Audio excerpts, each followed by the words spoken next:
Twain drive installation started. Double-click the installation package. Select the language and click OK. Click Next. Click I agree. After selecting the installation path, click Next. Click Install to start the installation. Click Finish and wait for a while. Click Cancel. Twain drive installation completed. Double-click the CDR DICOM icon to open the CDR DICOM software. When using Twain drive for the first time, you need to add Twain drive settings. Click System Options.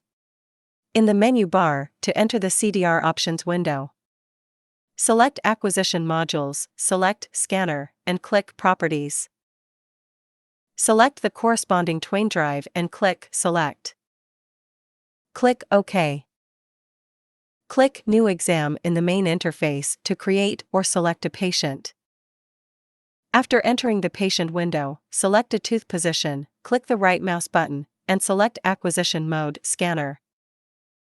Double-click the tooth position to start Twain drive. When using the sensor for the first time, if the sensor is not calibrated, it needs to be calibrated first. Click the icon to enter the manual calibration window. Click Exposure, the software will display ready, and the X-ray machine will expose towards the sensor with aluminum plate. After the image appears, continue the next exposure until all 8 images are collected. After 8 images appear, click Calibrate to complete the calibration. After manual correction, software matching setting is required. Click the icon to enter the setting window.